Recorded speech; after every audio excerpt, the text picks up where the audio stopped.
Good Thursday morning, and thank you so much for joining us on WLTX Plus. I'm Whitney Sullivan. In just a few minutes, we'll hear for the first time from the victim of a hate crime ordinance or a hate crime that took place in Richland County. That press conference happening right now. Let's take you live to it. Targeting as an African-American man on July 17th. And he's never spoken to the media or press before, but he's speaking today. He was motivated to speak based on some recent comments about there being no need for a hate crime, statewide hate crime bill here in South Carolina. And as a survivor, somebody who went through what he went through, he wanted to speak. And it wasn't easy for him to come to his conclusion because he was worried about his own safety, being targeted by people who are more sympathetic to the accused than they are somebody in his shoes who went through what he went through. We have local ordinances that have hate crime bills like the City of Columbia. Richland County has one. Irma's working on one. There are others, but there's nothing statewide. And also there's a federal hate crime bill that helps, or statute that helps, but the state of South Carolina has ignored it. But Mr. McKenzie is going to talk about what he went through. I'll briefly will interject from there. We'll take some questions towards the end, but just be mindful, there is still some active investigation that we believe. There may be a federal indictment possibly of the accused, but we don't know where that's going to go. That was reported in the state paper this morning. So I'll let Mr. McKenzie go ahead and tell the story from here. Hello, my name is Jarvis McKenzie. I'm a resident of the Spring Valley community, a father, a hard-working man, and I also has a past. And on July the 17th, I was targeted, and I feel that it will forever change my life and my family's own. I was shot at standing, waiting to go to work at 5:30 in the morning, and I feel that there's something should be done with the bill. And I'm gonna help lead him through this. So there was some reports saying that he was jogging. Mr. McKenzie gets up super early every morning to go to work. He's been living in the Spring Valley community for a couple years. He gets up every morning to wake up and wait for his supervisor to take him to work. That morning, that's what he was doing. He was waiting. And that's when he saw the shooter, who stopped his car, looked him dead in the eyes. They never met each other before. There was no exchange of words at all. Mr. McKenzie just feeling with his sixth sense, essentially, something was going to happen. And that's when he takes off and starts running. And he's shot at. And he's a man of few words. And one thing he didn't mention, after he's shot at, he still goes to work that morning. He finishes his whole day. He leaves directly to go to work. His fiance is the one who called law enforcement. He finished working that day. Despite the traumatic experience that he had, it has impacted him. If you could talk a little bit more about how you felt when it happened and when you ran, that would be good for the public to know. Yeah, when it happened, I was scared, you know what I'm saying? Never had no problems with nobody in the community until then. So, you know, it changes me from here. Moving forward, it changed me. After he was shot at, there's a brick wall nearby. He hides behind the brick wall the entire time. He calls his fiance, he calls his supervisor to say he's to still go to work. And the supervisor comes and picks him up. He leaves from behind the brick wall to make sure the shooter didn't circle back to shoot at him again. And then he gets in the vehicle, goes to work. He cooperates with law enforcement when they're investigating it. When he was shot at, there were some words said, "Run, boy, run."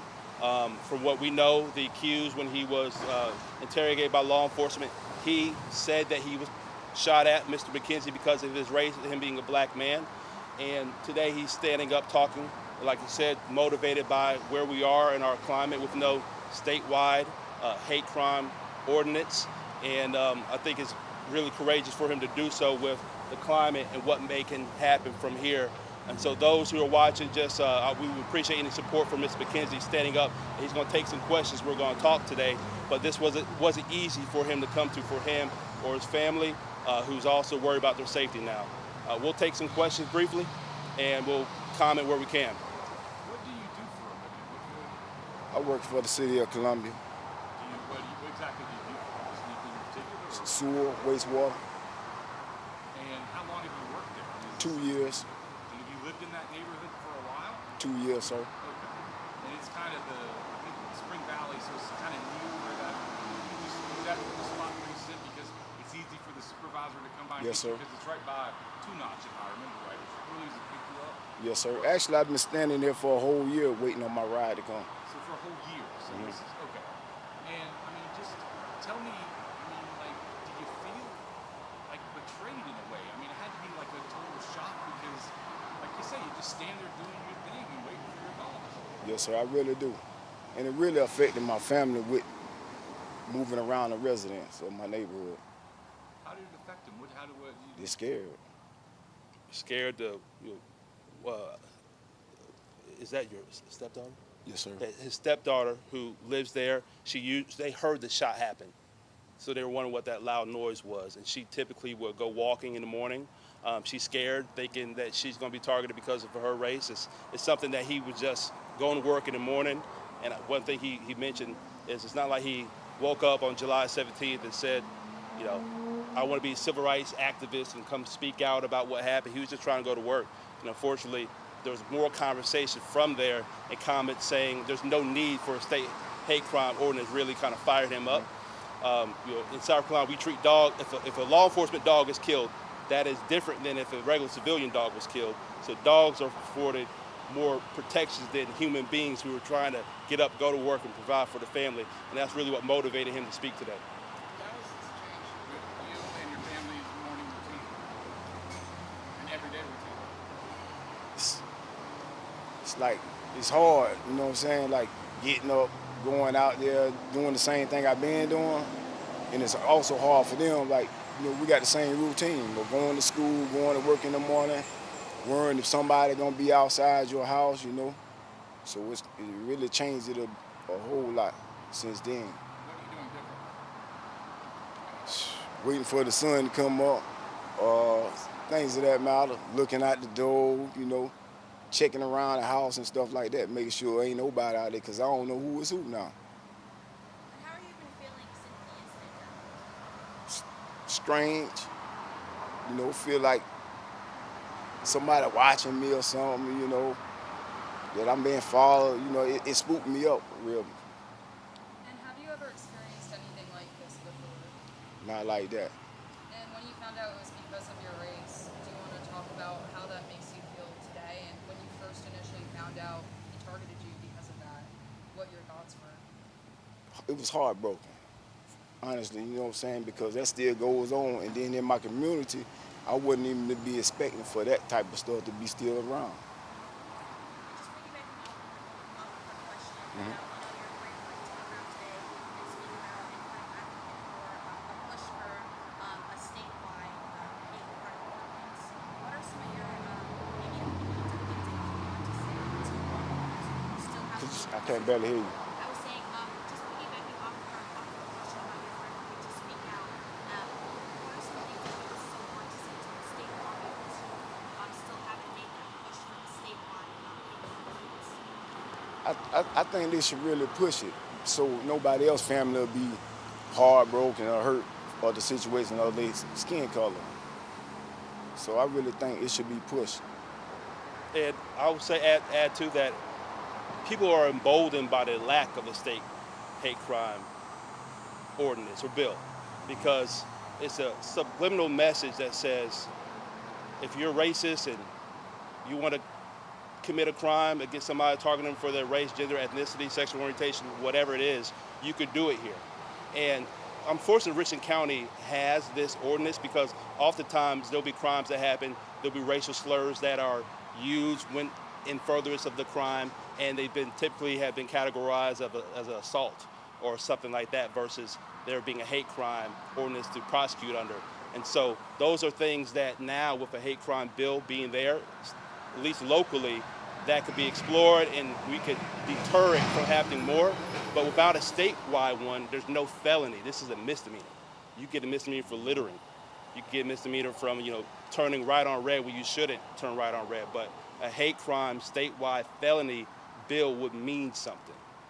Just like with canines that are in law enforcement versus dogs that are in your backyard. It's saying that we respect law enforcement animals.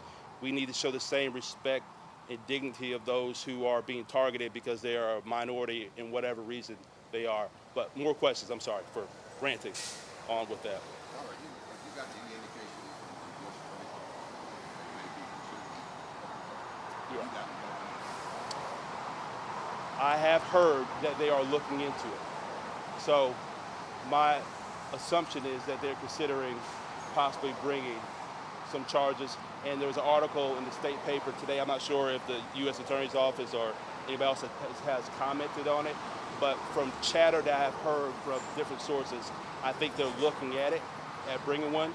And I think me and Mr. McKenzie will welcome any prosecution that's going to deter this from happening to others. And also, you got to have to be some culpability, responsibility for what happened to Mr. McKenzie. Mr. McKenzie, as an African-American man, at what point did you realize this was because of your race? Was it when he looked you in the eye? Was it when he said, boy? At what point did you go, oh no, he's coming after me because I'm black? When he said run, boy, and when he looked me in my eyes, I seen the cold stare that he had, so I knew automatically that something wasn't right. And what are some words that you may have for the suspect, that are the person that shot you? Can't say no good or say none at all. No, I really don't know. How's the community been towards you? Like, after this happened? Well, Neighbors, everything. he hasn't spoken out previously about it. There's people who know who are close to him, but there hasn't been an outpouring of support from the community because he's been really keeping it to himself outside his family and friends who know that it's him. So I think the community should rally behind him with this for stepping out. If there are going to be social media comments, please comment, that you're in support of Jarvis McKenzie stepping up and using the platform and using his trauma to try to make better good for everybody else. And if you're not going to comment like that, keep that to yourself. But if you want to speak more on the outpouring that you've received, go ahead.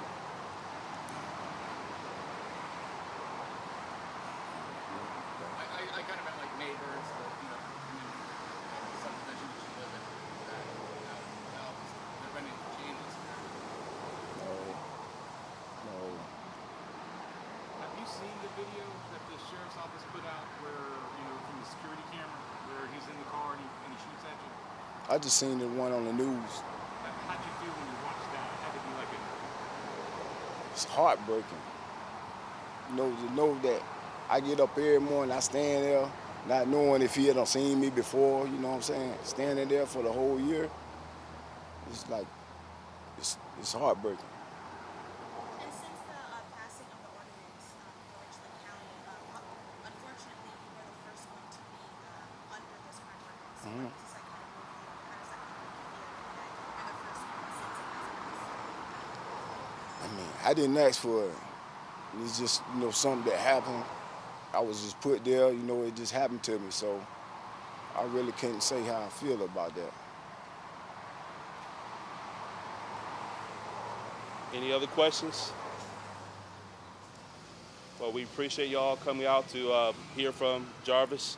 And if y'all hear anything from any law enforcement agencies, we would appreciate y'all getting back to us if y'all get any comment from any other about what they're going to do with this. And we still want to encourage people to contact your legislator. The upcoming legislation session will be starting in the next year to tell them to support a statewide hate crime bill. We need one here in South Carolina. Thankful for all the local governments who are looking into it. I believe Irmo Town Council just had their first reading yesterday. Orangeburg just passed their Orangeburg County passed their county ordinance not too long ago. The local government is stepping up to fill the void that the state needs to do, and keep Mr. McKenzie's family, himself, in your thoughts and prayers, because it wasn't easy for him to come to this conclusion to speak today.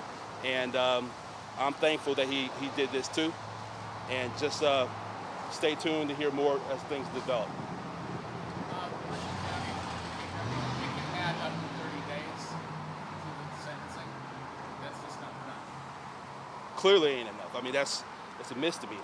It's up to 30 days. Most misdemeanors are fines. I believe the solicitor's office is going to prosecute it, but most misdemeanors, they'll be heard in magistrate court, not in general sessions. And 30 days for targeting somebody because of their race, I mean, that's nothing. Most misdemeanors, you just pay a fine.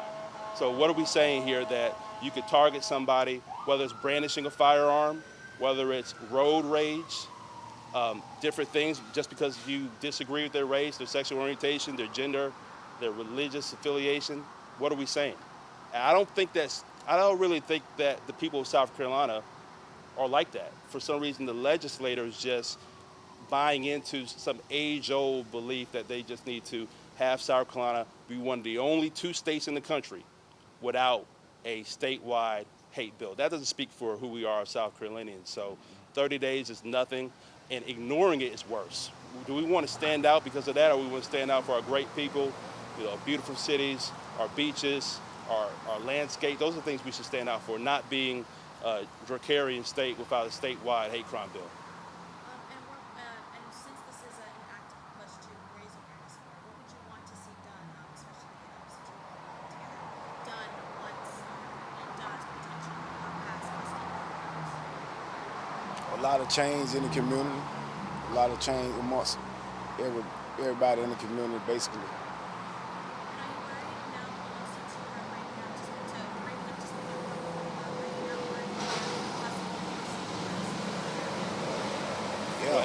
Every time you speak, the loud trucks go by.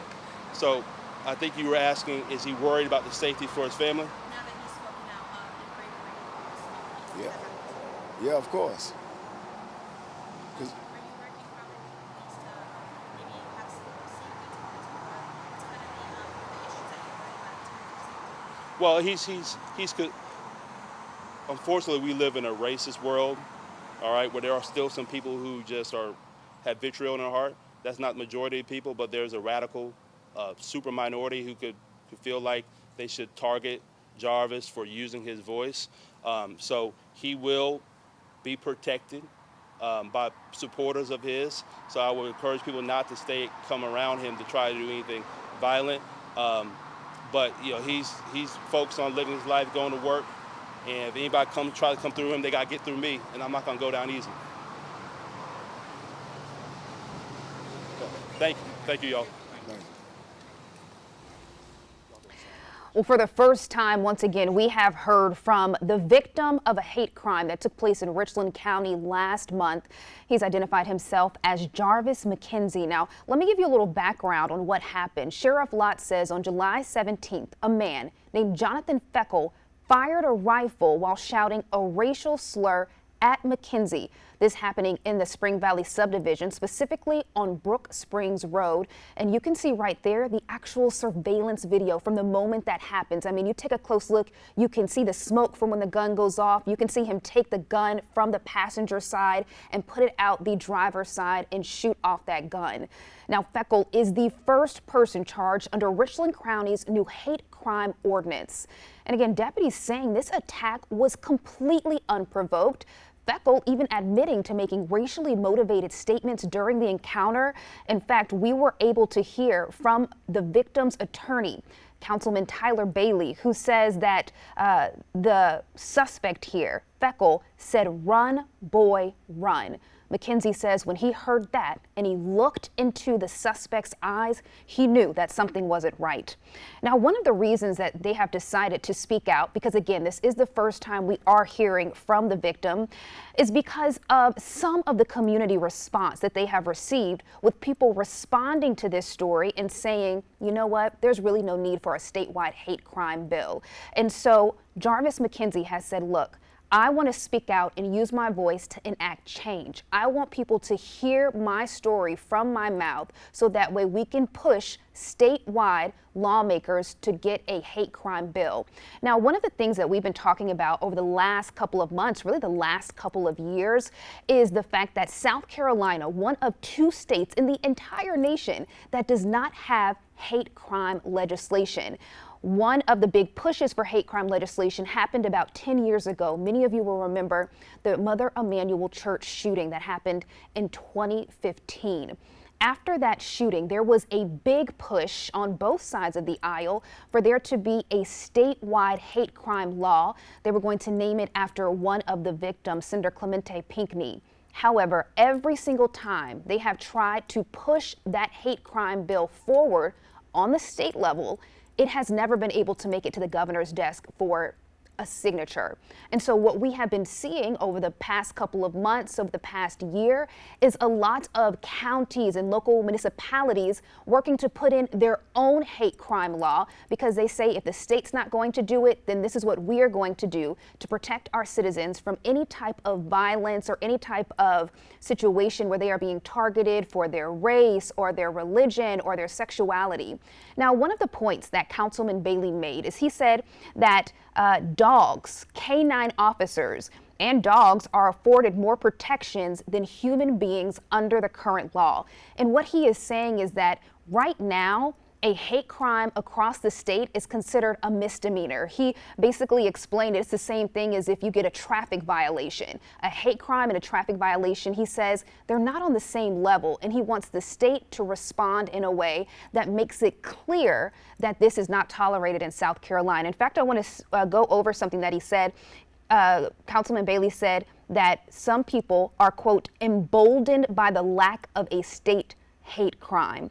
So again, we were able to hear from the victim, who says that this whole situation absolutely heartbreaking. He says all he was doing was standing outside of his house waiting for his ride to go to work. He works for the city of Columbia, something that he's been doing every day for a year, and that's when this encounter happened. He says that it's scary. He says it has changed his life forever, and he also says that he is now on guard all the time because this has shaken him up so much. Not just him, the repercussions of Feckle's action have also impacted his family as well. He even said his stepdaughter, who used to take walks in the neighborhood, is now afraid to do so. Now, in closing, here is what the councilman is encouraging people to do. He is saying, look, Jarvis has stood up, has made a public statement, identified himself. So he's asking the community to rally around Jarvis right now and to really give him support. He has also left a call to action for people in the community, saying that everyone should try to contact their legislators that represent their area, write them a letter, give them a phone call, send an email explaining that they want to see a statewide hate crime law. Now, we will continue to bring you the latest on this story on air and online at WLTX.com.